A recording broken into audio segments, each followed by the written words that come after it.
A detective closing in on a predator in uniform. What's that? Do you recall putting your penis in her mouth? I don't. Would you recall that if you did it? If I did, yeah. Accused of using his badge as a weapon. She flashed you anyways. I didn't see her. I didn't see her no breasts. boobies? I didn't see her breasts. Daniel Holtzclaw had no idea his career was already over. Are you circumcised? I am circumcised. Just asking. Do you have pubic hair? Yes. When it comes to disgraced police officers, few cases have rocked the system quite like that of Daniel Holtzclaw. A once trusted law enforcement officer, Holtzclaw didn't just break the rules, he shattered them, facing accusations that would make even the most hardened true crime fan wince. We're talking multiple counts of sexual assault against 8 different women. And let's be clear, these weren't just any victims. Many were black women with prior criminal records, making them easy targets for someone who wielded a badge as a weapon rather than a shield. Holtzclaw allegedly used his authority to force these women into unspeakable acts, ranging from rape to indecent exposure, proving once again that power in the wrong hands can be a terrifying thing. And if that isn't horrifying enough, the way his downfall began is even more chilling. June 18th, 2014. Holtzclaw had just wrapped up his shift and was heading home when, for reasons unknown, he decided to make an unreported traffic stop. His target? Jani Ligens, a 57-year-old woman who had no idea that this routine stop would turn into her worst nightmare. Ligens later claimed that Holtzclaw sexually assaulted her right then and there, weaponizing his position as a cop to silence her. But instead of staying silent, she spoke out, kicking off an investigation that would ultimately unravel his entire world. The very next day, Holtzclaw walked into the Oklahoma City Police Department like it was any other shift, probably thinking he had gotten away with it. Instead, he was pulled aside for questioning and thrust into a 2-hour interrogation that would mark the beginning of his downfall. And let's just say, he did not handle it well. Interrogators came at him hard, dissecting his every word, poking holes in his story, and exposing the lies lurking beneath his carefully crafted persona. He squirmed, he stuttered, and with each passing minute, the walls started closing in. This wasn't just a minor slip-up. This was the moment where everything he had built, his career, his reputation, his entire life began to crumble. And honestly, the sheer intensity of that interrogation room was nothing short of cinematic. As investigators pressed on, it became painfully obvious that Holtzclaw had more to hide than he was willing to admit. His story was riddled with inconsistencies, each more damning than the last, until finally it all came crashing down.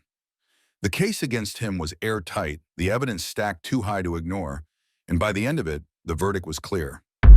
Guilty on 18 out of 36 charges. And just like that, the man who once strutted around in a badge and uniform, preying on the vulnerable, was now a convicted criminal himself. Daniel Holtzclaw knew something was off the moment he was locked in that interrogation room. The lead detective wasted no time asserting dominance, boasting about her years in law enforcement. Her words carried an air of mystery, making it clear that this wasn't just a casual chat. Daniel was in trouble. You read them yourself. Right. You still ask me any questions if you have one. Right. Okay, don't be embarrassed of that. Right. Okay? I think I'm already embarrassed. Why are you embarrassed? Why? Tell me why you're The embarrassed. station deal, so. Nobody. Well, I mean, there's rumors flying. I know, and we tried to do that as kind of quietly as we could, and that's why we took you out the front and stuff. But this is gonna make the rumors go away. Okay. Okay, for you. Right. The rumor tomorrow is gonna be on somebody else. Right. Does that make sense? Okay. So let's get them off of you Mm-hmm. and get them onto somebody else and get this over with. Okay. From the start, the detective played a psychological game. She assured Daniel that they were aware of the rumors swirling around him and were working to put them to rest. But the tone quickly shifted. This wasn't about helping him. She launched into an aggressive line of questioning, forcing Daniel to brace himself for what was coming. One of the first topics? A traffic stop Daniel had conducted after his shift had ended. The detective's delivery was cryptic, making it hard to gauge where she was going with it. The air in the room thickened with tension as she pressed for more. At first, when it swerved, that was just west of Northeast 50th and Lincoln. and then made contact. It was a black female. Asked for license and insurance. Stated that she didn't have insurance. Gave me an ID. At the time, I'm like, do you have a valid insurance or a valid license? She said no. I told her, I just got off work. I mean, what's the deal? You know, why are you swerving? And she says, I'm just trying to go home to Ann Arbor-ish on the northwest side to see your daughter or something like that. So I asked, is there anything on board as far as the vehicle? Is it okay if I search your vehicle and whatnot? She said, the only thing that's inside there is a Kool-Aid cup. I'm like, is there anything inside of that Kool-Aid? Is there liquor or anything inside that Kool-Aid? She's no. I'm like, okay, is there anything else inside there? She says there's pills. I'm like, is that the only thing? And then, so I said, can I have permission to search your car? She said yes. I go inside the car, I see a lot of pills. But what kind of pills? I didn't really. Like scattered pills or in a bottle? She said pill? it was hydrocodone pills, but I just quickly looked at it, and I think I saw her name on the prescription bottle, so I didn't. Oh, so it was a bottle. Right. Okay. There were several bottles in her purse. And then, so at that time, I just returned back to her. It's like, okay, I saw your pills. I didn't see any alcohol. I sniffed the drink, didn't smell any alcohol in the Kool-Aid. I'm like, okay, I'm just off work. I'm tired.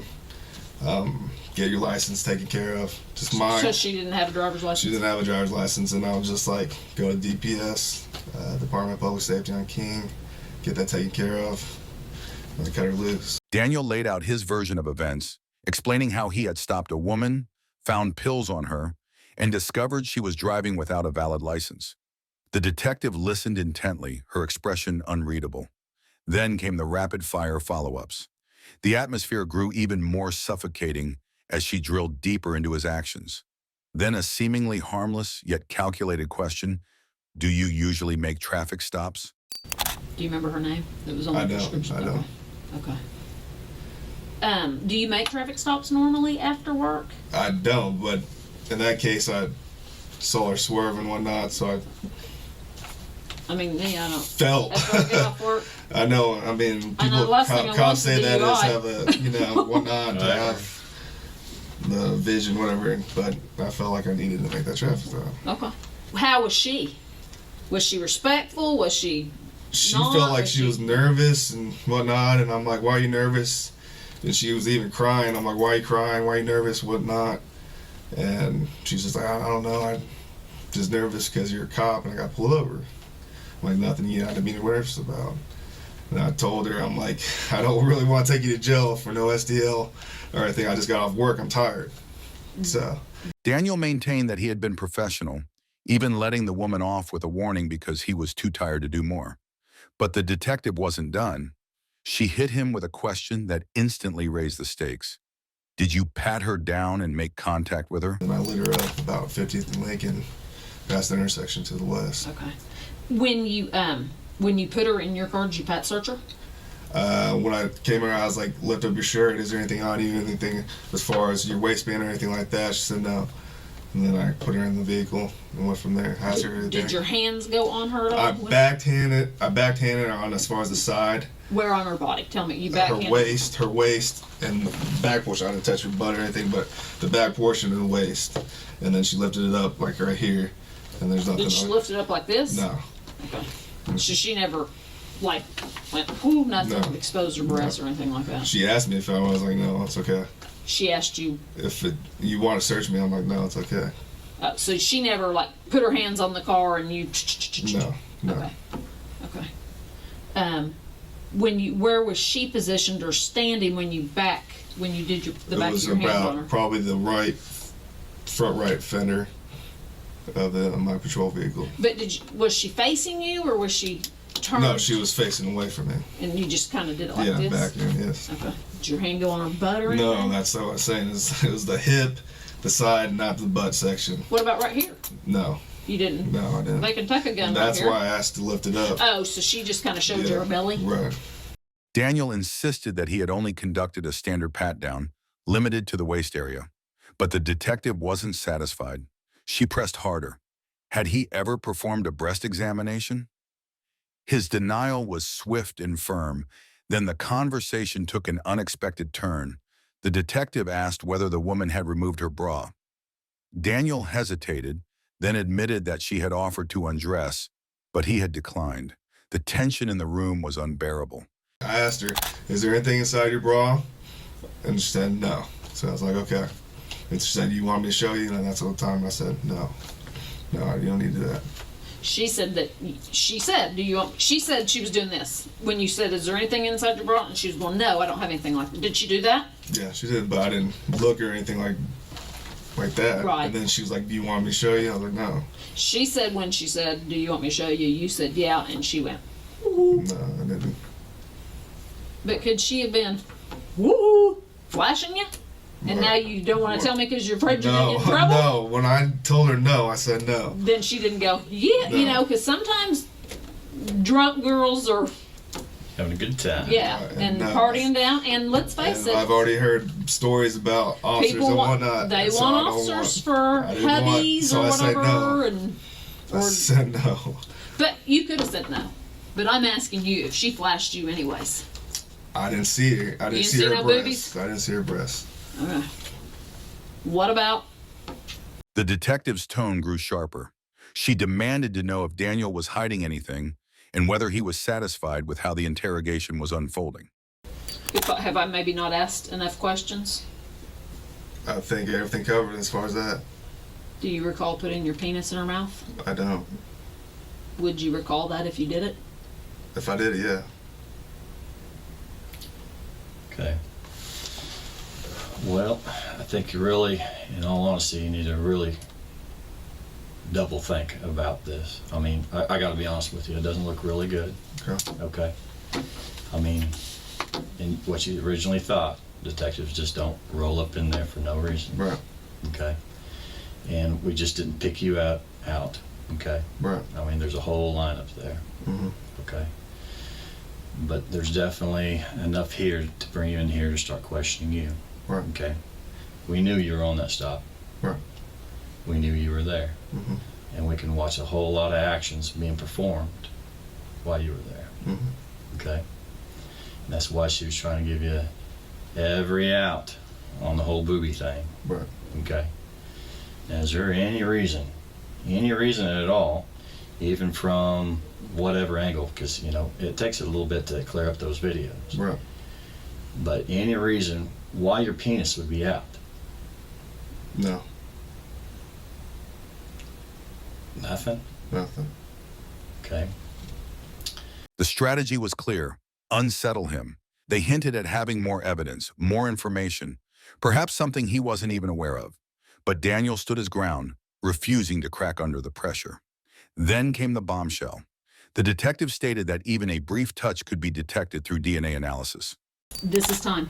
It's time. If it touched her mouth, if it touched the inside of her mouth for 1 second, 2 seconds, 3 seconds, you got to tell us now.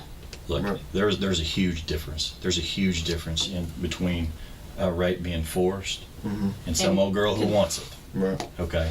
We've had plenty of that. We get that. We know that. Okay. But there is a big difference. Okay. Right. But I'm just saying, you know, these videos ain't helping, and I mean, we're gonna do the comparing and all that. Okay. Okay. But it's not looking good so far. Okay. Okay. And I don't want to see anybody go down for something that Right. there was no force. The tension escalated when the detective introduced a second woman who had accused Daniel of sexual assault. Let's switch up for a second. You had another girl. Okay. Mhm. You probably not necessarily going to remember the name, but her name is Terry Morris. Okay. Black female. Supposedly you promised her a ride to the city rescue mission. This ring a bell? No. You did a traffic stop with her. She thought you ran her for warrants. With a clicking. Drove her around. Mm-mm. No. The name doesn't. I don't recall a name like that. But she's claiming the same thing. The exact same thing. And here again, for whatever reason, things are pointing at you again. Right. Now this was before even this incident this morning. Traffic stop, not logged in, all that stuff. This morning? No, this has been a little bit ago. Okay. This was here just a couple of weeks ago. Okay. Okay. Anything? Do you remember stopping? I don't recall a name of Terry Moore. Well, I wouldn't remember a name. How about black female downtown, city rescue mission? That's what I was trying to jog your memory. I haven't been to a city rescue mission. I didn't say you made it there. Have you promised anybody a ride to the city rescue I haven't mission? asked anyone asked me to the city rescue mission. No, she didn't have to ask you. Did you offer to take anybody to the city rescue mission? No, I don't offer anyone because I don't like going there. The pressure mounted. The detectives knew they had leverage. 2 women had come forward, and they made it clear they had a mountain of information. No, I'm a good officer. I don't. That's not me. It's not me. Are you circumcised? I am circumcised. Sorry, just asking. Do you have pubic hair? Yes. Well, I mean, some people manscape, as you call it. Right. You groom? I groom. Okay. Yes. So do I. For,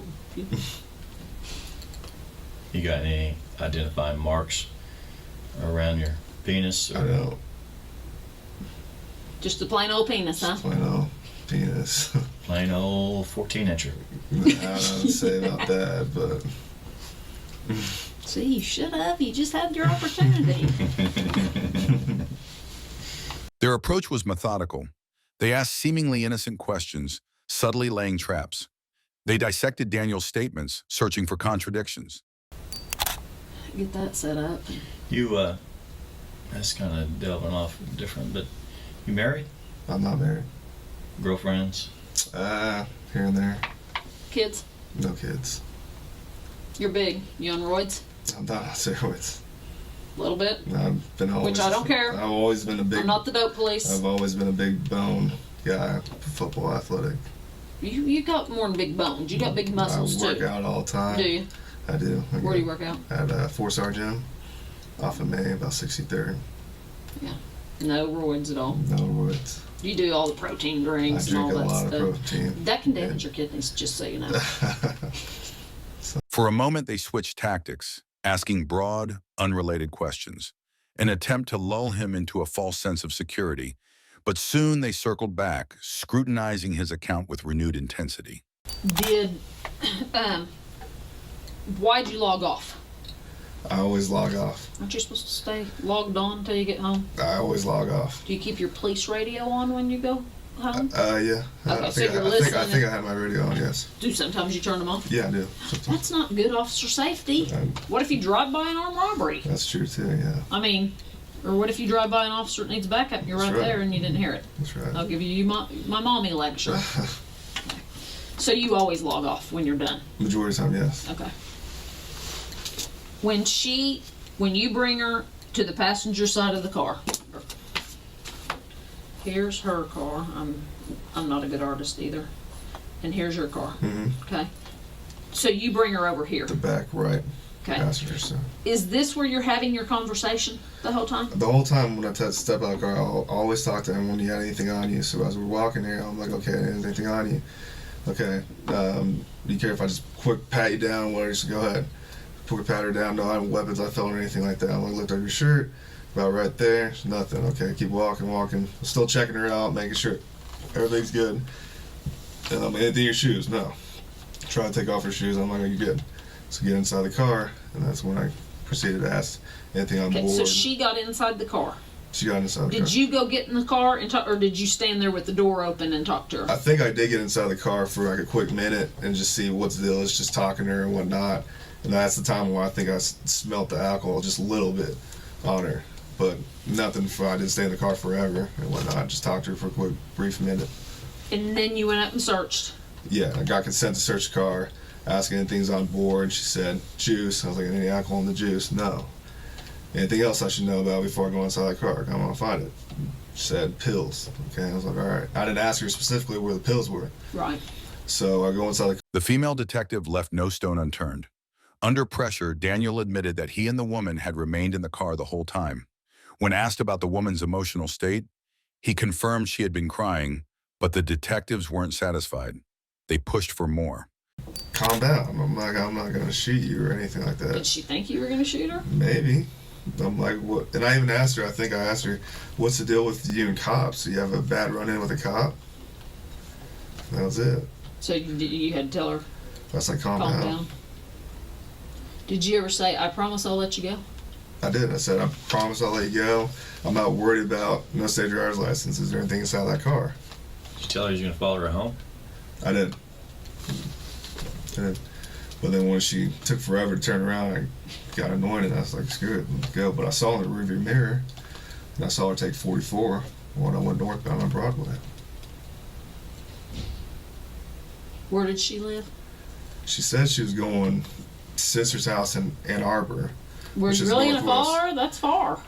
I was going to drift off, and I might really follow her, but I'm just going to drift off and, okay, she's good to go. So I didn't think at first she was drunk. She wasn't over the legal limit. But I thought alcohol was on board, but nothing where she's DUI.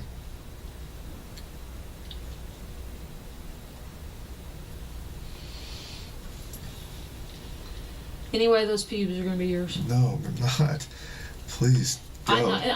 I know. We're going to test it. It just takes... Anyway, your skin cells are going to be anywhere on her mouth. No. Skin cells from your fingers.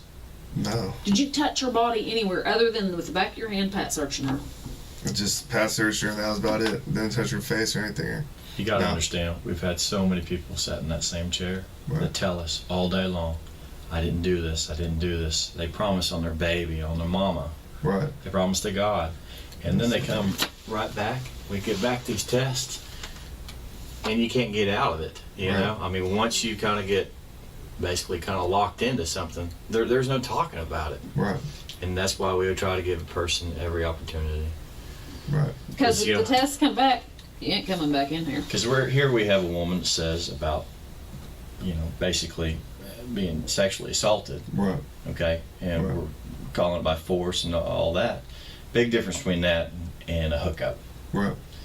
Despite the relentless questioning, Daniel stuck to his story, denying any sexual assault.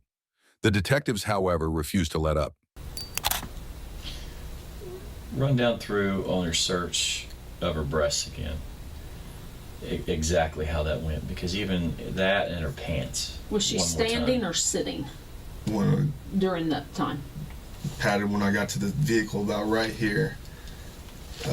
Said, can I search you? More by the front door. The front right fender. And then I patted her down, boom, boom, boom. Lift up your shirt right here. Boom, no weapons. So you said lift up her shirt. Your shirt. Yep. What if she would have gone, whoa! Then I would have told a supervisor or something. I'd be like, get that off my back. It's not what I meant. You searched her with her, where was her, was she facing you or facing away? Facing away. She's facing away. Right. And how are you seeing if anything's falling, if she's facing away? If it'd fall, I'd see right there. You'd see right there, but don't you usually have them turn face towards you and do a shakeout? Officer safety, I always have everyone face away from me. You can't see what you can't hit. But you don't know if the weapon's there or anything?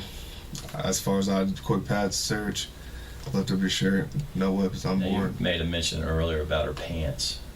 She did what with her pants? As far as that, it was in the back seat.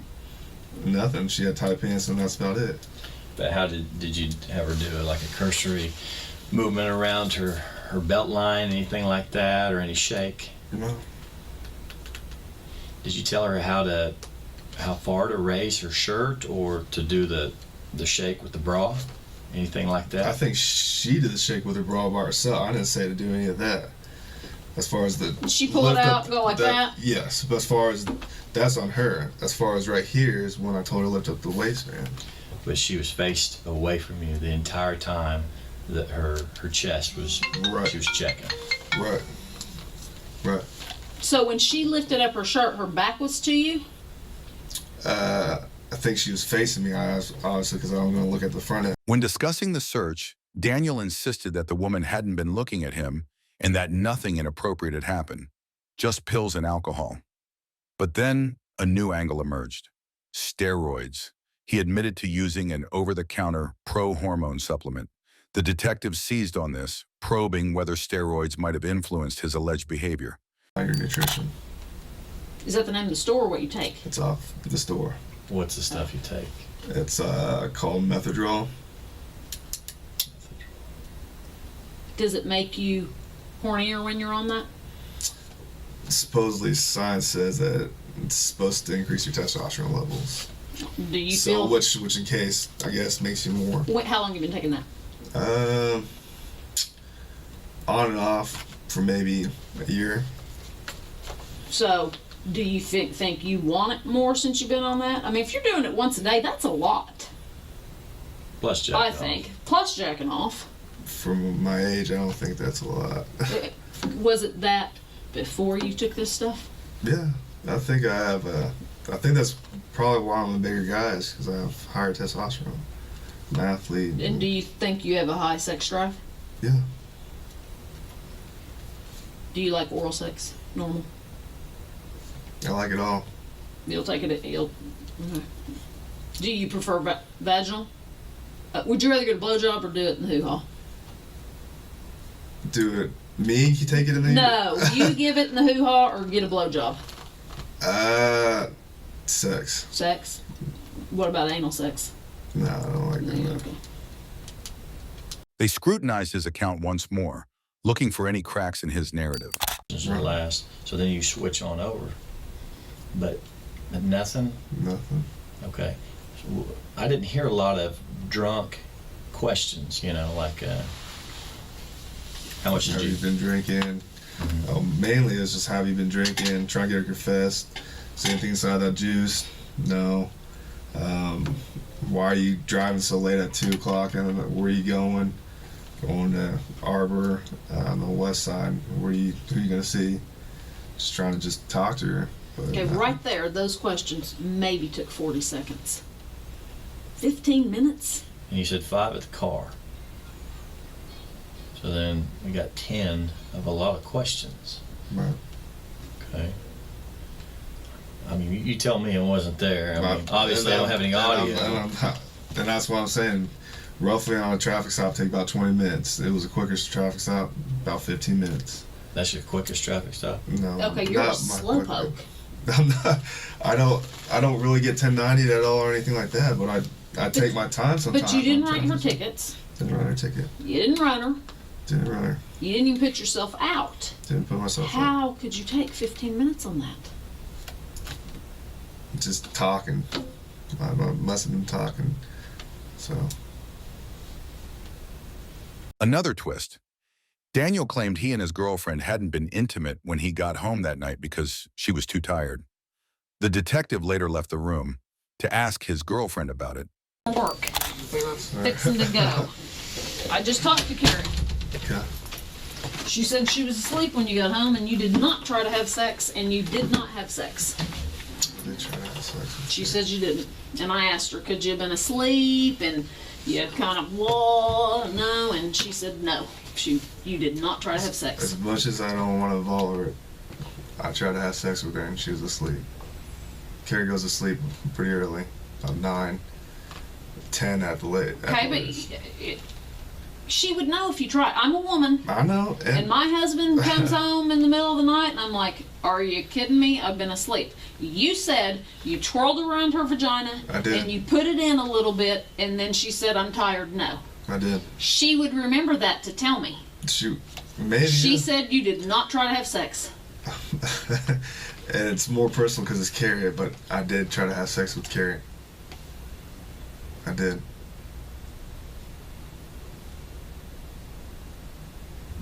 I don't know what to say. I mean, because it just looks like I just caught you in a lie. And now I don't know what to believe. I'm telling you. I don't know what to believe Okay. because you tell me this, I go to verify it. She tells me the opposite, and now I'm wondering what you're telling the truth about. Maybe because she doesn't know what the heck's going on. No, she doesn't. I didn't tell her. And I'm glad, but detectives calling her, any other officer asking her a question like that. I know. She may be scared. And I don't want to involve her, but She's involved that's because my you girlfriend. That's like, you need her involved for you. right. But now she's given the story that you're not given. I'm telling you, I tried to have sex with Carrie, my girlfriend. She Yeah, is going that to shit remember your weenie twirling around her hoo-ha. You remember that. I'm sorry, I don't care how much of a sleeper you are. You remember because it pisses you off in the middle of the night and you go, are you serious? Don't bother me with that. Maybe you should call her and ask her if she's a deep sleeper. Because there's multiple times I've tried to do that. Multiple times we've had sex. Multiple times she has pushed me Well, off. you told me that you have sex every day, and she says you didn't. Then the detective dug even deeper, questioning him about potential infidelity. You tried to have sex with Carrie, I not tried to have somebody my else. girlfriend, yes. That was in my bed, yes. Do you ever cheat on her? No. So it's only Carrie right now. Carrie. Okay. All right, man. Pants in this bag and just put the. The interrogation ended with Daniel being placed on paid leave, forced to turn in his uniform as he awaited trial. When the dust settled, Daniel Holtzclaw faced a staggering 36 charges, including sexual battery, assault, and stalking. 8 women accused him. Ultimately, he was convicted of 18 of the 36 charges. On January 21, 2016, he received a sentence of 263 years in prison.